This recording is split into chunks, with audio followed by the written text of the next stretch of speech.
Welcome to Films and Stuff with your hosts, Pete Mitchell and Ethan Hunt. Hi, everybody. Welcome back to Films and Stuff podcast. I'm Ethan and here with Pete. Hey, Pete. How's it going?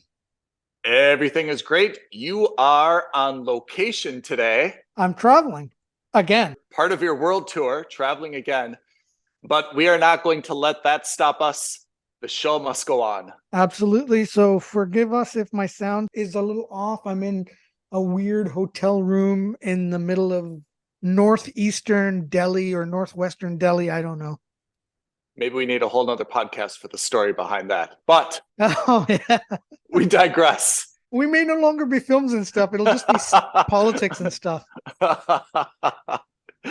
So we are back with our weekly stream or skip episode. We all know the rules. I choose something for Pete. Pete chooses something for me. We watch a few episodes, we rate it, and we do the hard work so that you don't have to. And occasionally we find some diamonds in the rough. Occasionally we find some duds. And generally this year, Pete has had I think a better roster of shows than I have, although I'm starting to catch up. Yeah, that's right. So generally speaking, our lists have been relatively, I want to say average to mediocre at best. Yeah. And that's me being generous. And I, as it is, as a grader, as a reviewer, I am generally quite forgiving. You're a great inflator. I am. I like to follow the... If you're that university professor, everyone would walk out of your class kind of with like the A minus, right? Yeah. If I'm having a really bad day, maybe a B plus. Last week you had Beef on Netflix. You loved it so much so that you convinced me to watch it. I loved it as well. So that was a huge assignment that you had last week. And what did you have this week? I remember at the end of last week, I went out of my way to say that, listen, it's a mooch, but probably by the end of the week or the month or the year, it'll be a must subscribe, like after I've had a chance to absorb the show more fully. You were and now that you've it. seen it, yeah. I think you can understand where I was coming from. By the time you finished the series or by the time you were halfway through the series, I had already changed the score to a must subscribe. If you haven't seen Beef, it is a must subscribe from the both of us. It's rare that happens. So when it does, it's a cause for celebration. Definitely make sure you go watch that. Yeah. But anyway, so this week I was meant to be watching The Twilight Zone on Paramount Plus. Reboot. Yep. And just like The Twilight Zone, imagine if a narrator would say, but unfortunately that didn't happen. And that didn't happen because yet once again, the streaming platform struck, and as part of some kind of deal or some kind of rights issue, Paramount Plus has apparently pulled Twilight Zone, or at least they have in the UK. I couldn't get access to it. Oh. So no matter what I tried, I couldn't. Now, of course, you know, we will never tell you to access programs illicitly, but I will caveat that to say that, you know, streaming platforms should take notice that the more content they pull off of their platforms and not give you an alternative way to see them, the more difficult it's going to be for genuine subscribers like Ethan and myself to justify not watching the shows. Like, I was actually very keen on watching The Twilight Zone, but I don't have access to it anymore. And for example, I can't access Roku or Flim Flam or Cornelius Inc. or whatever is the latest. Are those real platform. Names? Are those real names? No, but I'm sure by now, by the end of this episode, they will be. You know, so I just subscribe to Flim Flam. Yeah.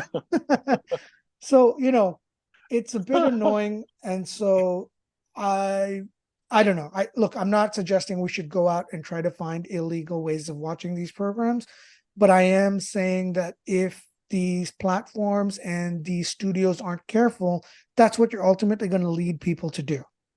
In the immortal words of Jurassic Park, life finds a way. Yeah.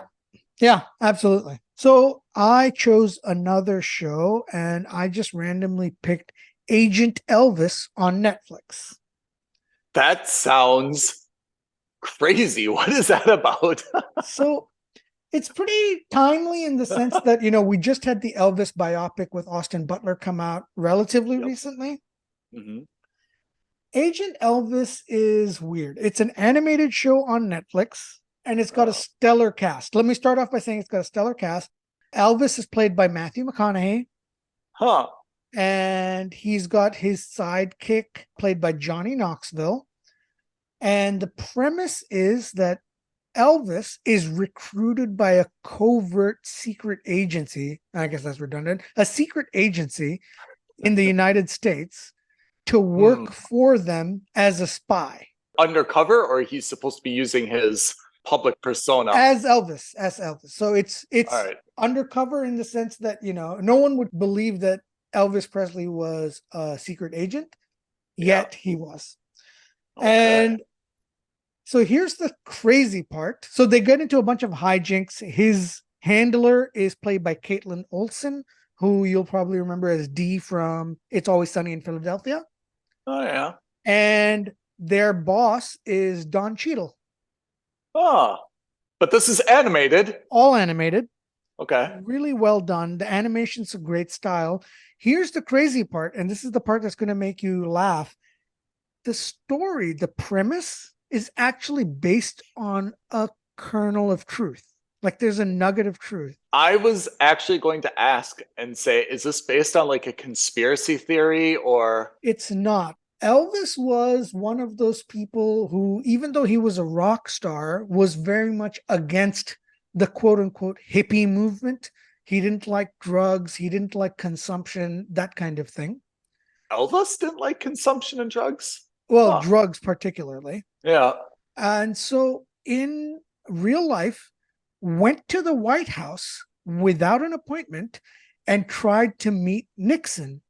He was able to blag his way to meet Nixon, where he convinced President Nixon to give him a badge for the Bureau of Narcotics. What? Like the Yeah. ATF? Precursors to the DEA. Oh, okay. President Nixon made Elvis a card carrying, or in this case, a badge wielding agent of I think it's called the BNDD or the BNND. I can't remember. And Okay. that's a true story. Huh. He decided he had enough. He flew to DC. He bought a custom set of silver pistols that he presented to Nixon as a present. And in return, he became an agent for the BNDD. Huh. Okay. And so using that as a starting off point, the show basically goes off into saying that, hey, what if Elvis were actually a functioning agent for a covert agency in the US? So that's the basic premise of this TV show. It's pretty funny. You get to see a lot of Elvis's, I don't know, somewhat of a backstory. I don't know if it's true or not true. I mean, obviously this is hyper fictionalized, the missions part of it. For example, his wife Priscilla Presley is voiced by Priscilla Presley. Oh, really? Yeah. Oh, that's cool. Yeah. So obviously this has the blessing then of the Correct. Elvis estate. Exactly. The estate is somehow involved in this. Mm. This is one of the rare few adult animated series. And by adult, I mean mature, right? I don't mean adult as in like pornographic in any way. So it's one of the rare few mature animated shows that doesn't go towards vulgarity. Mm. South Park, funny, but tends to go towards vulgarity. Or if you ever saw Paradise PD, or if you ever saw Brickleberry, they tended to make people laugh because of vulgarity, not because the jokes were particularly funny, not because Family Guy.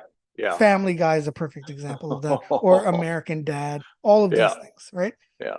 They're funny, but after a while they lose their appeal because who wants to see vulgarity for 22 episodes a season? It gets tiresome. This one avoids that because it's mature. There's some like gore and violence, but it's not glorified in any way. Mm. It's definitely in there, but it's not the purpose of this show. The show has got its own thing going on. I really enjoyed it. I thought there were some really funny jokes, a phenomenal visual style. I really enjoyed that. It's the quintessential show that you would keep on in the background while you're lazily checking your emails, lazily reading the news, and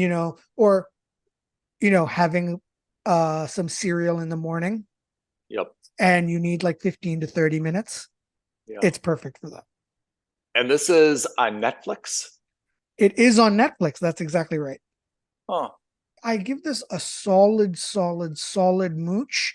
And I actually hope that they continue or that they renew it for a second season and onward. Okay. Interesting way to get Elvis back into popular culture and the conversation again. And I guess try to not rehabilitate his reputation, but bend his reputation a little bit to be, this I think they do that really well do-gooder. because, even in the biopic, they don't really focus on his later years. They focus on his early years. Yeah. And his early years, there's some controversy, but in general, it's nowhere near as bad as his later years. Mm. So that is, what is it called? Agent Elvis? That's right. Agent Elvis on Netflix. All right. Solid mooch. Changing pace. I had a show called Extrapolations on Apple TV Plus. Extrapolations is an anthology, and it's super interesting, I have to say. First of all, it features a Jon Snow, Kit Harington, without any facial hair. I mean, I don't think I've ever seen him without the full Jon Snow beard and goatee and everything.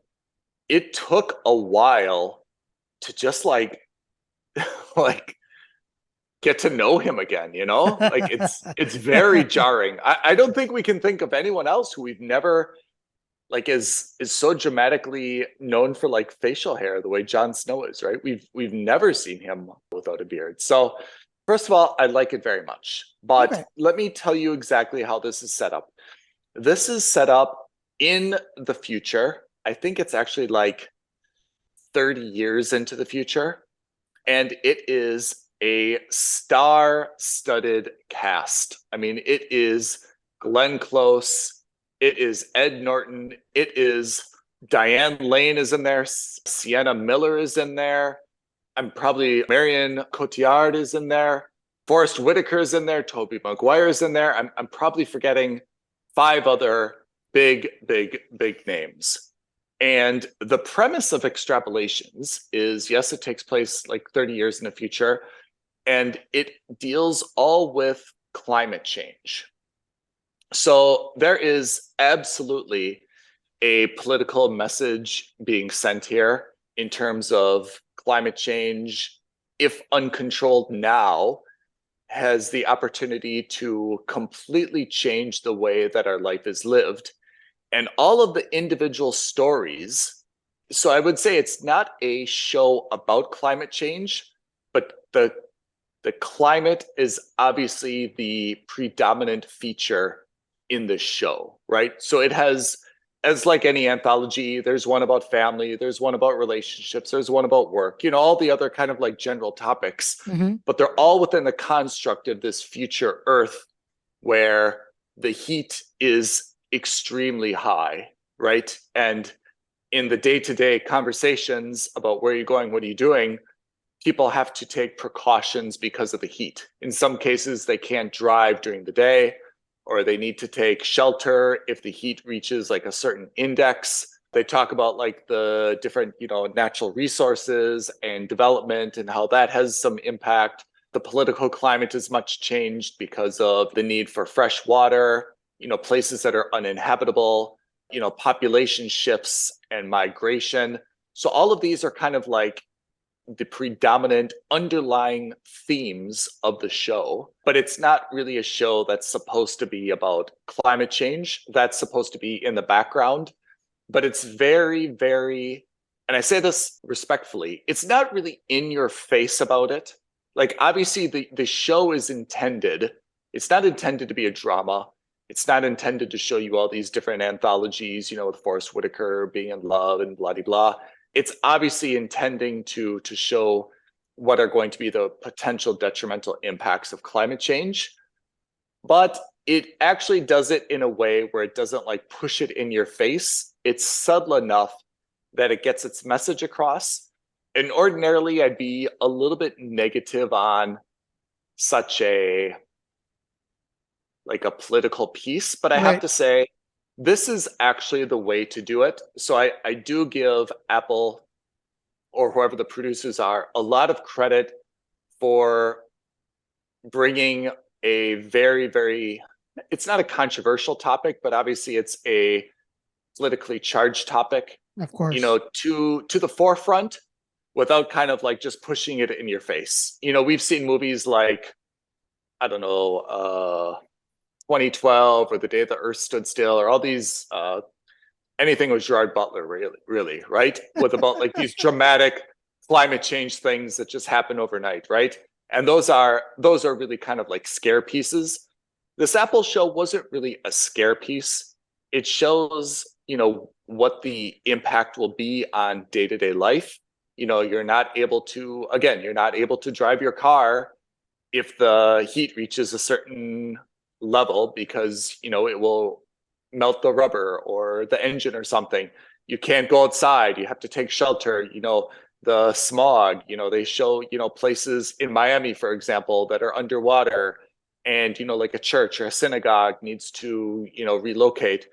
So it's definitely a theme in the background, but the whole purpose of the show is not to give a platform for all these incredible actors. It's a platform to kind of demonstrate what the world would look like if climate change is left unchecked. So I have to say, I think from that perspective, the message is received. It does a good way of, without being kind of intentionally scary and overly dramatic, it does show, I think, in a more realistic way, like, is this really what you want the world to be like, where species are extinct and your kids are never able to see this type of animal ever, and they just don't even know what that is. They just have a stuffed animal, but they've never seen an elephant or a giraffe or a beluga whale or something like that. Do you really want to be in a place where, your fashion accessory is an oxygen backpack because, you just can't walk across town, because the haze of the smog is so bad? Do you really want to be in a place where you have to plan your travel schedule around, the heat, and only be able to kind of like drive at night? So it's done very well. The cast is of course exceptional, and a little bit of me believes that this is kind of one of those Hollywood projects where it's easy to say, hey, we're going to do something on climate change. Do you want to be a part of this? And everyone maybe obligatorily kind of volunteers because they want to be a part of it and they want to send them like kind of virtual signaling, that this is something that they support. But it's great to have a really, really all-star cast in this thing. All the episodes are compelling. For me, what I really like is I love, as you do, tech and sci-fi. So I think every single one of these episodes has a technology or an idea or a theme that I thought was like really interesting and compelling. So I give this a must subscribe. Whoa. Yeah, I have to say I was a little bit skeptical when I first started watching it, just because I thought that the climate change message was going to be so in my face that it would turn me off a little bit. But it was really well done, and I think they've struck the right balance of demonstrating what a negative future we're going to have and our children are going to have if climate change is not controlled. But at the same time, not kind of like wagging their finger in your face saying, you got to do something now. The world is going to end. The world is going to go on, but definitely there's entirely new challenges in day-to-day life that are going to be met. Kit Harington, Jon Snow, plays kind of the Elon Musk-ish equivalent of the wealthiest man in the world because I think he owns like patents for desalination or something else. He is, I think, there's a few characters that span across 2 episodes. I don't think there's anyone who's across more than 2 episodes. Kit Harington's company, which is called Alpha, is in every episode. He personally is in, I'm going to guess, about half of them. Sometimes he's kind of a central figure. Sometimes he's, just off screen, but he's definitely kind of the global power player that politicians and celebrities and everybody is either working for or working against or something. So he's kind of like omnipresent in every episode. His character is not terribly dynamic, to be honest. It's an Elon Musk kind of villainous, wealthiest man in the world kind of thing.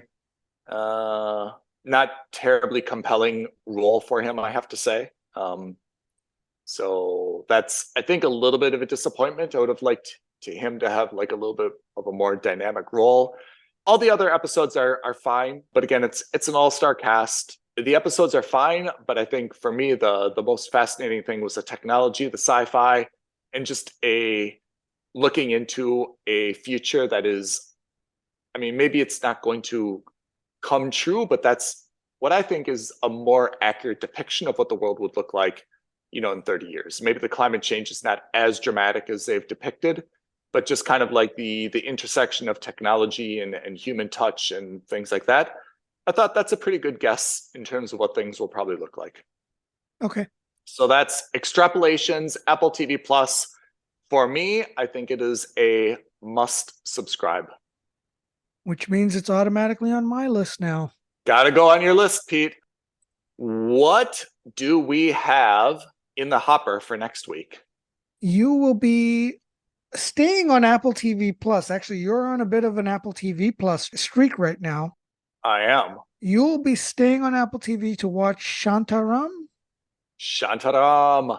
Yes. And I will hopefully be on Amazon Prime to watch Daisy Jones and the Six.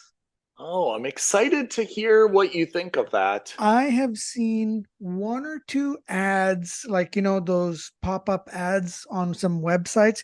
I know nothing of this show, so I'm quite intrigued. Just as a side note, most of the listeners here will know, in the UK, prior to Paramount Plus being launched, Amazon was the streaming/distribution partner for all Star Wars related properties. The first 2 seasons of Picard, Strange New Worlds, and Lower Decks, I was watching on Amazon Prime. I was waiting for the season to end or almost end before I started watching the 3rd season of Picard.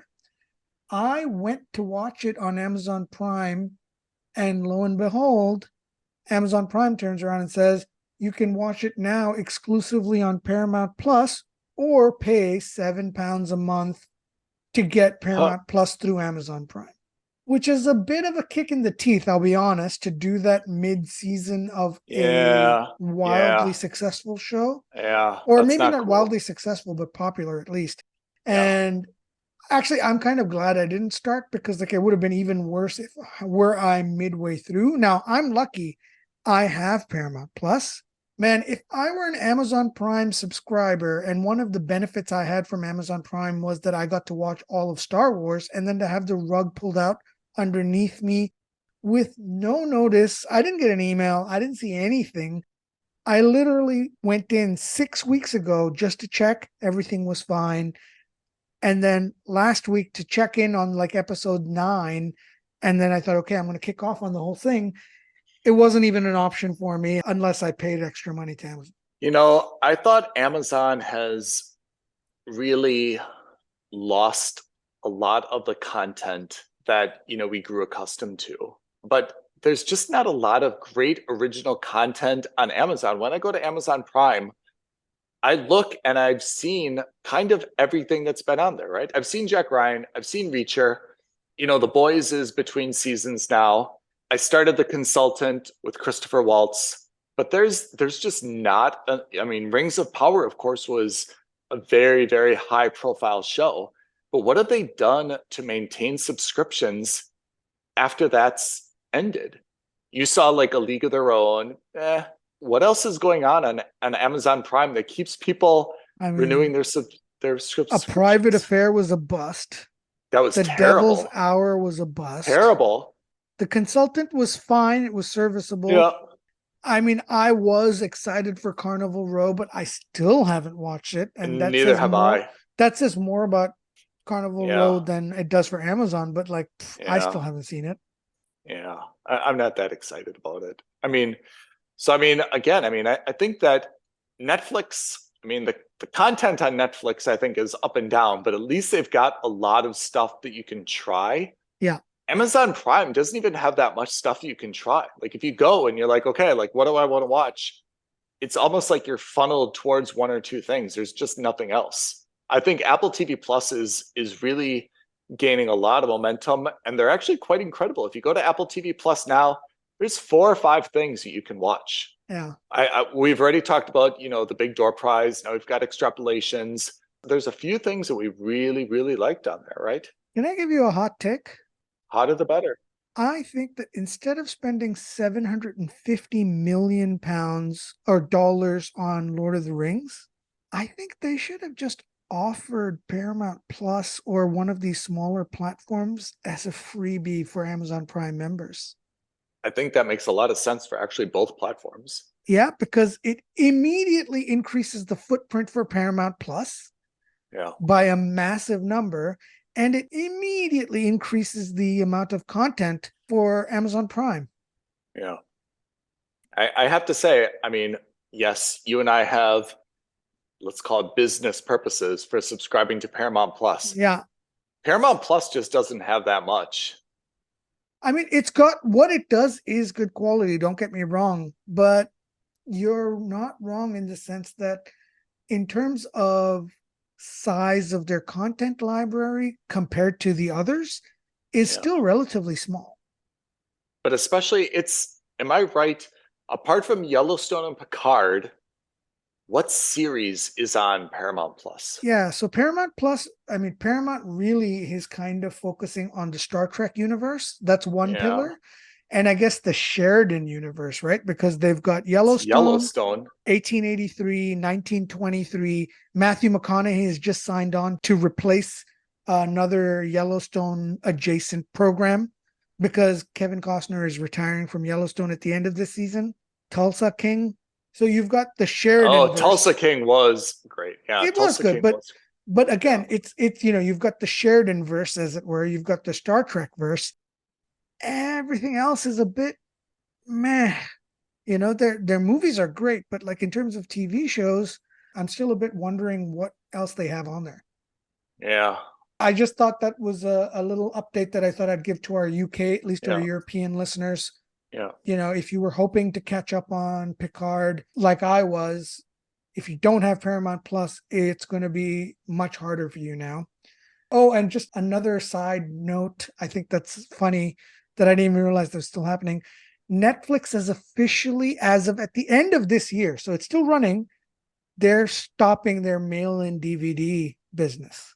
Oh man, I didn't even know if they did that anymore. Yeah, I thought that was done a long time ago, but I think it's October of 23 or September of 23. They're stopping that service. I have to say, I don't think I will ever experience the joy that I used to have with the Netflix DVDs. Yeah. Where I think we got like 3 at a time. Yeah.